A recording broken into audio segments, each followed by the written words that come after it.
എല്ലാവർക്കും പുതിയൊരു വീഡിയോയിലേക്ക് സ്വാഗതം. അപ്പോൾ ഇന്നത്തെ വീഡിയോയിലൂടെ ഞാൻ നിങ്ങളിലേക്ക് എത്തിക്കുന്ന കാര്യം എനിക്കിവിടെ ഉണ്ടായൊരു അനുഭവമാണ്. അപ്പോൾ സംഭവം വേറെയൊന്നുമല്ല, ഇത് ഏകദേശം ഞാൻ 2-3 വർഷം മുമ്പ് മീഷോയിൽ നിന്നും വാങ്ങിയ ബ്ലൂടൂത്ത് ഇയർഫോണാണ്. അപ്പോൾ ഈ 2 ഇയർഫോണും കൂടെ കൂടി 160 താഴെയാണ് എനിക്കിത് കിട്ടിയത്. അപ്പോൾ ഈ 2 ഇപ്പോഴും ഒരെണ്ണം വർക്കിംഗ് ആണ്, ഒരെണ്ണം കംപ്ലൈൻ്റ് ആയിപ്പോയി. അപ്പോൾ ഈ കംപ്ലൈൻ്റ് ആയതിൻ്റെ കാരണമാണ് നിങ്ങളിലേക്ക്. അപ്പോൾ എനിക്ക് ഇങ്ങനത്തെ 2 ഇയർഫോൺ കിട്ടിയ സമയത്ത് ഞാൻ ഒരെണ്ണം മാത്രമായിരുന്നു ഉപയോഗിക്കാറുള്ളൂ. അപ്പോൾ ഈ ഒരു ഇയർഫോണായിരുന്നു ഞാൻ വല്ലപ്പോഴേക്ക് ഉപയോഗിച്ചിട്ടുണ്ടിരുന്നത്. വല്ലപ്പോഴും എന്നൊക്കെ പറയുമ്പോൾ ചിലപ്പോൾ 2-3 മാസം കൂടുമ്പോഴേക്കായിരിക്കും ഒന്ന് എടുക്കുന്നത്.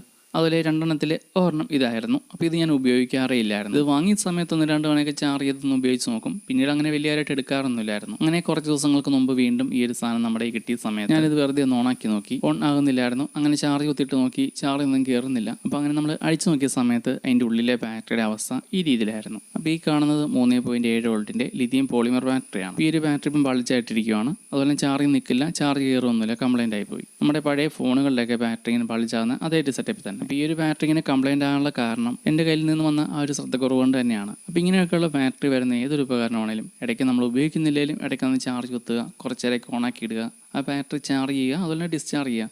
അങ്ങനെ ചെയ്തെങ്കിൽ മാത്രമാണ് ഒരുപാട് നാൾ നമുക്ക് ഉപയോഗിക്കാൻ പറ്റുള്ളൂ. ഞാനിവിടെ ഈ ഒരു ബാറ്ററി ഉപയോഗിക്കാതെയും അതുപോലെ ചാർജ് ചെയ്തൊക്കെ വെച്ചതിൻ്റെ ഫലമാണ് ഇപ്പോൾ ഈ ഒരു ബാറ്ററി ഈ രീതിയിൽ ബൾജായിട്ടിരിക്കുന്നതിൻ്റെ കാരണം. അപ്പോൾ ഈ ഒരു ബാറ്ററിയിൽ പിന്നെ എന്തെങ്കിലും ഉപയോഗിച്ച് കുത്തുവാണെങ്കിൽ ഈ ഒരു ബാറ്ററിയുടെ ഉള്ളിലേക്ക് ഗ്യാസ് പുറത്തേക്ക് പോയി കഴിഞ്ഞാൽ ചുങ്ങി വരും. പക്ഷേ നമുക്ക് ഈ ഒരു ബാറ്ററിയുടെ വേറെ ഉപയോഗമൊന്നും ഉണ്ടാവില്ല പിന്നെ.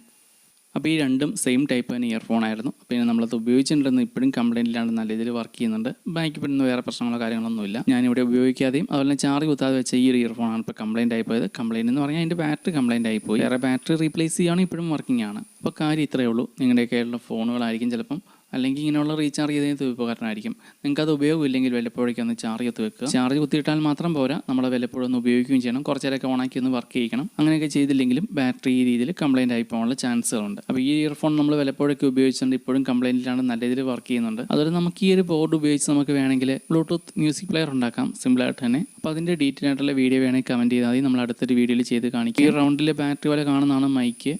ഈ ഒരു ഗോൾഡൻ നിറത്തിൽ കാണുന്ന പവർ ബട്ടണാണ്. പിന്നെ ഇവിടെ ചാർജിങ് ഇൻഡിക്കേറ്ററൊക്കെ, അതുപോലെ ചാർജിങ് സോക്കറ്റ്. അപ്പോൾ നമുക്ക് ഈ ഒരു ബോർഡിൻ്റെ ഔട്ട്, അതായത് സ്പീക്കർ ഔട്ട് എടുത്ത് നമുക്ക് ആംപ്ലിഫയർ ബോർഡിൻ്റെ ഇൻപുട്ടിൽ കൊടുത്താൽ മതി. വയർലെസ് ആയിട്ടുള്ള മ്യൂസിക് പ്ലെയർ ഉണ്ടാക്കിയെടുക്കാം. അപ്പോൾ ഈ ഒരു ബോർഡ് ഉപയോഗിച്ച് ബ്ലൂടൂത്ത് മ്യൂസിക് പ്ലെയർ ഉണ്ടാക്കുന്നതിൻ്റെ വീഡിയോ വേണമെങ്കിൽ കമൻറ്റ് ചെയ്താൽ മതി, നമ്മൾ അടുത്ത ദിവസം വീഡിയോ ഡീറ്റെയിൽ ആയിട്ട് ചെയ്ത് കാണിക്കാം. അപ്പോൾ ഇനി പുതിയൊരു വീഡിയോ ആയിട്ട് വീണ്ടും കാണാം. അതുപോലെ നിങ്ങളുടെ കയ്യിൽ ഇങ്ങനെയുള്ള ഉപകരണങ്ങളൊക്കെ ഉണ്ടെങ്കിൽ റീചാർജ് ചെയ്ത് വല്ലപ്പോഴേക്കും ഉപയോഗിക്കുക, അല്ലെങ്കിൽ ഈ രീതിയിൽ കംപ്ലൈൻ്റ് ആയിപ്പോകും.